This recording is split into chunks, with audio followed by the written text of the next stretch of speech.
Okay. Did you guys hear the one about the parking ticket? Oh, yeah. Hear the one about the parking ticket? No? Okay. Fine. Thank you. All right, guys. Coming up next to the stage. Now we're really getting into the people that I have built my mediocre reputation as a comic with. The next woman, the first woman coming up to the stage, person who defines himself as a woman coming to the stage. Limes? Yeah. Limes? Make sure you take care of your bartender, guys, and please be patient. Please be patient because we have slammed her with attendance tonight. Yes, good job. All right. She's awesome. Give it up. And also give it up for our lovely kitchen staff. I know if you guys got the fries, you're happy. Yeah! So good. So as I was saying, the first person who identifies himself as a woman who is coming up to the stage tonight is somebody that I have worked with many times. During the pandemic, we did a sketch called Santoxication, which you can see on my YouTube channel. And if you're like, hey Aunt, how do I find your fucking YouTube channel?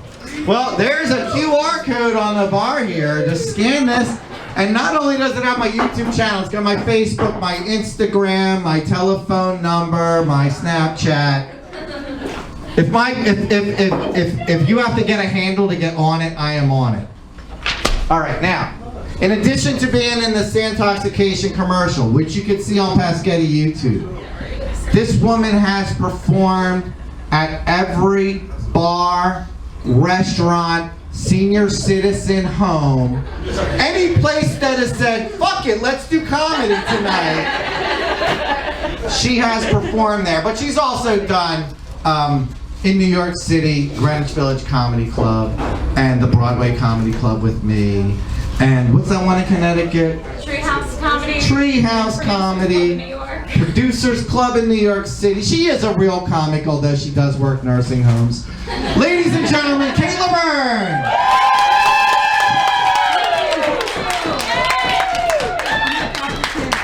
We forgot to mention I've also been all over the rest of the country, and I was crappy there. I'm going to be crappy here. I hope you're really excited. I am thrilled to be here. For those of you who have not met me, or this is your first time hearing me speak, you're welcome. Second thing is, my name is Catherine Mary Cecilia Kennedy LaVergne Mendish Lorenzo, which is why I go by Kate. I have tried out other nicknames like Your Royal Highness and Your Eminence and Kathy. The problem with Kathy is just that in my head she's going, "Hi, my name's Kathy, that cat lady. I have 6 cats and 7 sweaters, and one of those sweaters has a cat on it, so it's like, and I'm allergic to cats, so I just go by Kate." Now I really am thrilled to be here tonight, mostly because my kids aren't.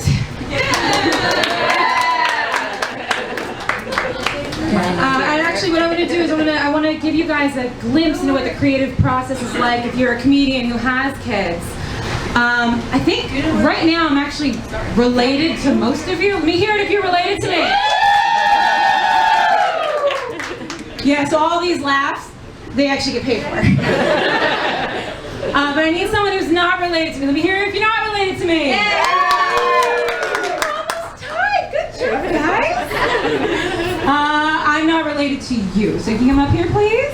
Let's have a hand for our lovely volunteers. I know, what's your name? Siobhan. All right, Siobhan. So the way you're going to help me with this is we're now going to become related. Okay. We're not getting married, don't get excited. No, that's for the hairy guy over there. No, you're my son now. Guys, this is my son, Siobhan. And here's what we're going to do. So, honey, Mommy's at work right now, so I just want you to kind of like, go off to the side. Can you? Okay. And just be really quiet. Just don't listen to what I'm saying. Okay? It's not appropriate for children, even though it's based largely on children. Okay. Anyway, so usually the way I like to start the things off with is, stop picking your nose. She looks so much like her father when she does that. Sorry. Anyway, so usually the way I would start these things off with is, you have to go to the bathroom now. You went 5 minutes ago. All right, you know what? Here, let me get. Have a snack. All right, you mommy. Mommy's got like 20 minutes to torture these people. Can you just be? Can you just chill for mommy? Okay, do that first. Okay, good job. Anyway, like I was saying, usually the way I would start things off with it. Okay, this is getting ridiculous. Go back in the audience. Go back in the audience. Don't you give me that look. Yeah, you wait till your father gets home. The guy from the hair dye box. Such drama she never knew. Oh my God, she's so unrelatable. I know, it's a problem. No, but usually the way I start things off is with this cute anecdote about how this one time my husband and I were in the shower, and later on when I went to shave my toes, because I'm Italian, I accidentally ended up shaving a little jizz, which I feel counts as baby's first haircut. But my mom has said, Catherine, Mary, will you stop telling that joke if I tell you I'm going to come to your show? So I'm not going to tell you that tonight. Yeah, kids are great. Have some money. I did go today. I got my eyebrows waxed. Woo! Thank you. It's the appropriate response. Usually what I do is I just keep a razor in my center console like any good Italian and just touch them up while I'm taking care of my mustache throughout the day. And has anybody ever here, have you gotten your eyebrows waxed? I'm not coarse. Yeah, so you know, I mean, is there anything more insulting when they come up and do like the hard push between them to make sure you leave the two instead of the one you walked in with? The answer is yes, and the only thing more insulting in that is when they break out the scissors and start snipping. Like, are you doing a scrapbook project? It's been 5 minutes. I think they're making me a sweater. Match the one from my back hair. Yeah, I also went to Target this morning. We don't move for Target, but you can move for Target if you want. Yeah. No, actually, it was great. We rolled in. I had my toddler in the back seat, and he goes, "We're home." You're not wrong. I think what it is we do spend a lot of time at Target because I usually go shopping when I'm done work. And at that point, I look presentable. Like, I'm not going to go to Walmart. Those are Target shopping clothes. And am I going to end up spending $4 more on a loaf of bread? Yeah. Yes. Yeah. And am I going to buy something I don't need from the little Ulta pop-up thing? Yes. Also, yes. And am I giving Target a lot of free advertising they don't need right now? Third, yes. Yes. But maybe one day it'll pay off, and you know, I won't have to buy diapers every time I'm wearing pantyhose and spending $130 on those diapers. That's why I spent $130 at Target, honey. No other reason. I also had to do some other shopping recently on Crate & Barrel's website. A friend of mine had gotten us monogrammed whiskey glasses for Christmas. And because we have kids, one of them's already broken. So I had ordered a replacement, and it came this morning. And it looks almost identical, right? Like the letter's the same, the SKU number is the same, but the bottom is significantly thinner, kind of like mine in college. And I'm looking at it, comparing them, and I'm just insulted. And I'm not sure, is it because the first glass had less room for whiskey? Or is it because the second glass is more cheaply made? Either way, I'm getting taken advantage. I'm just not sure if it's from the front or the back. Yeah, for someone who enjoys drinking as much as I do, and being the human water cycle, I actually hate peeing. Someone earlier seemed to be really, really into it. I'm not my favorite. If I could outsource any one minor inconvenience, it would be either peeing or sneezing. And anyone here who's ever had kids knows, you can tell who has shoved a child out from their uterus and beyond based on how you sneeze. If you've never had it cross your legs and your fingers, you're lucky. Kids, they change you. You know, one day you're sitting there eating your own food, walking around in dry socks, peeing with the door shut. And the next, it's 3 o'clock in the morning, and you're lying in bed wondering if it's really worth getting a UTI. Because you know as soon as you sit up, the baby's gonna start crying and climbing there, and the toddler's in your lap while you're trying to pee, and they're eating toothpaste and yodeling. toothpaste, only the second best bathroom snack.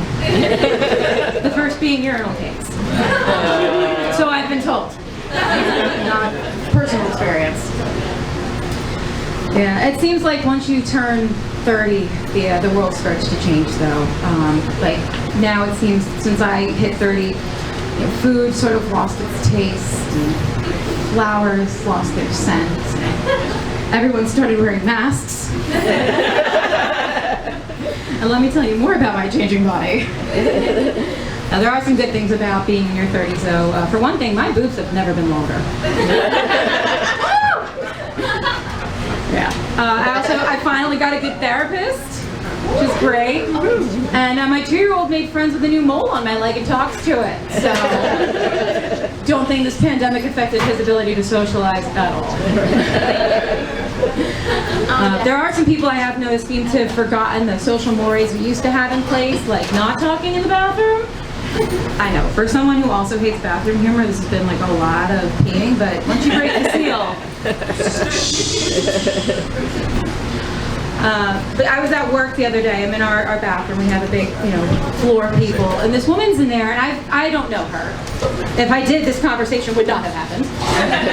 And she starts talking to me, of all people, about her workout routine.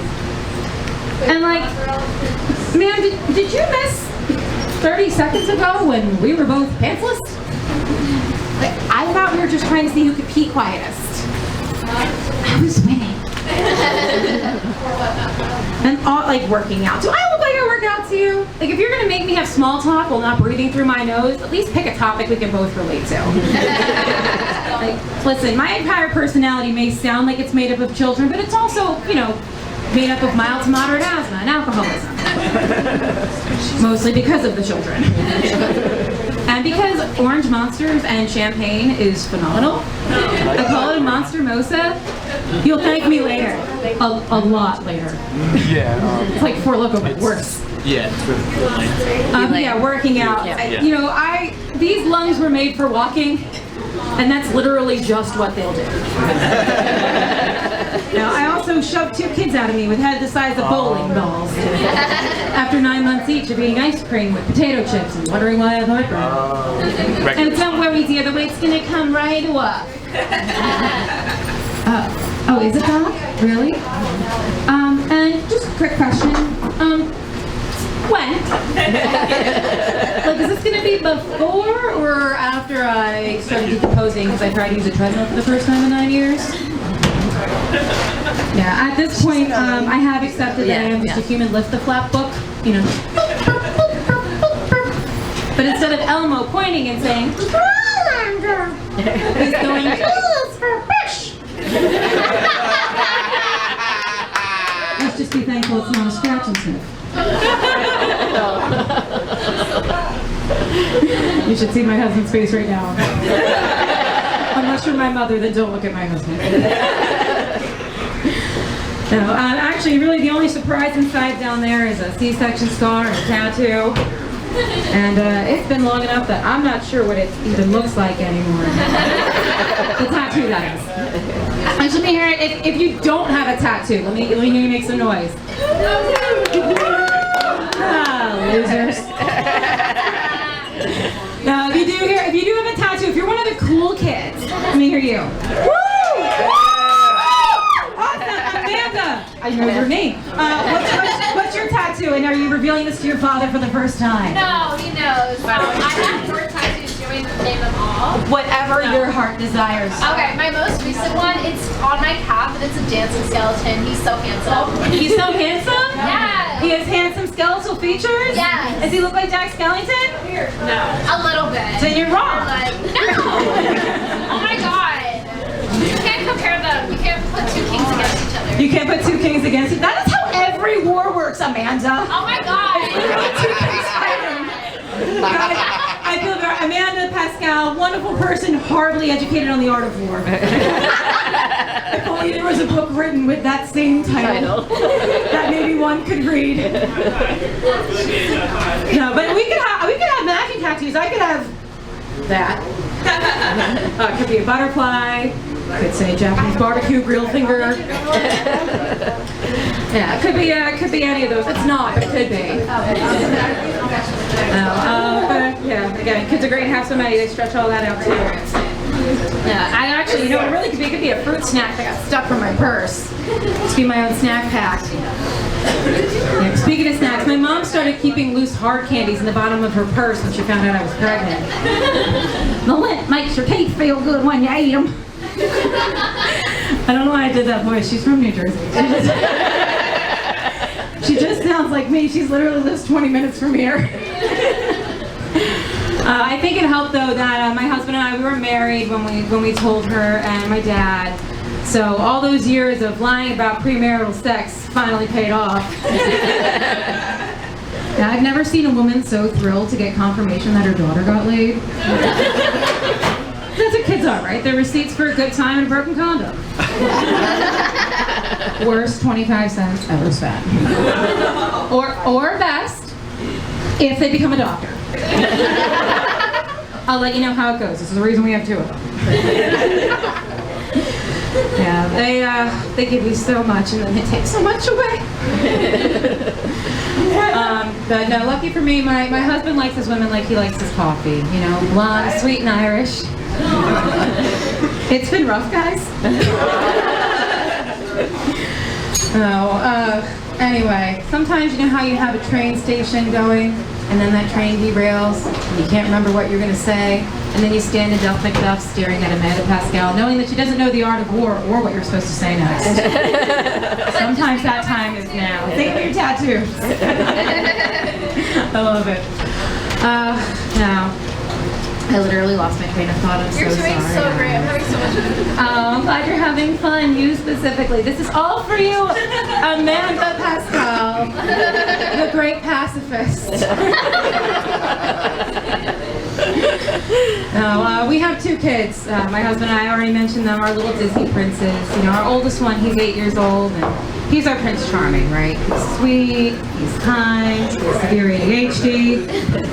Like, this kid would definitely need to play the matching game with a shoe to figure out who he was talking to 20 minutes ago. And our youngest son, a little angel. Well, that's a 2-year-old, and he is fucking Hercules. You know, for a kid with undescended testicles, he's got some pretty big balls on him. And my mother-in-law recently, back in fall, was asking if she could take the kids with her to her vacation home in West Virginia. And I was like, yeah, sure, you could take the 8-year-old, you know, look at the leaves, pick some apples, play Guess Who Teeth the Neighbor House. And she was like, Katie, I can take the baby too. Don't worry, it's not racist. She's from Portugal. That's where they make the white people. Yeah, I also like my coffee like I like my men. Hot, strong, and smuggled into the country by my mother-in-law.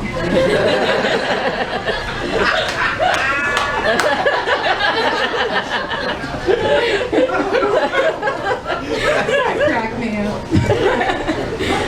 And I was like, no, well, first of all, no. You can't take the baby too. He's a baby. But also, you know, you're going to be down there with the 8-year-old, walking around down the mountain, counting teeth, finding shoes, matching them up to ladies. And Hercules over there is going to be strangling a bear with a snake. You are scared of snakes. So I just feel like that could be a problem for you. And my mother-in-law, she's given me a lot over the years, which is really nice of her. Especially because I'm someone, I really enjoy giving back. I like donating things. Personally, I feel like it's a great way to say, here, my mother-in-law wanted you to have this. Too bad she hasn't given me the art of war. I could have given it to Amanda Pascal. But no, she's given me a lot, right? Love, support, her son. Don't know that that was worth it. But also like a weird amount of religious iconography. Like, we're Catholic. She's Portuguese. Most nights I'm just Portuguese by proxy because I have a good amount of Portuguese in me. But therefore, like all of you here, we also have a 2-foot statue of the Lady of Fatima on our fridge. And that's great. You know, you're dancing around the kitchen, singing along the WAP, making eye contact with a statue of the Virgin Mary. Yeah, it's bad enough my mom's name her on my fridge. Could put my dad up there though. You know, he happens to be a little dehydrated at the moment because we set him on fire because he died. Oh my god, way to bring the room down, ladies. It's supposed to be a comedy show. Excuse me, person who keeps fake interrupting me. It's called gallows humor. It comes from an ancient time when Henry VIII could make you laugh your head off.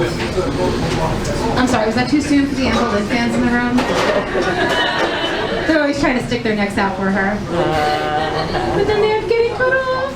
And she was murdered. Anyway, for those who are curious, my dad didn't die because he failed to birth a son for Henry VIII and got decapitated. It was cancer. The disease, not the sign. He was a Gemini, which meant he never shut the fuck up, and I have no idea which of his 5 kids inherited that trait. Might be why one of my best friends is dead. And there's a lot you learn when someone dies, right? Like, who's going to delete their browser history or donate all the chainsaws they've managed to collect. But the one thing I hadn't planned on was Michelle from Michigan, who called me 3 hours after my father had died to ask me if I wanted to donate his eyeballs. And as someone who enjoys donating things, especially things that don't belong to me, I guess I can't tell you that I have my father's eyes. Because Michelle does. Thank you, drink water and be an organ donor.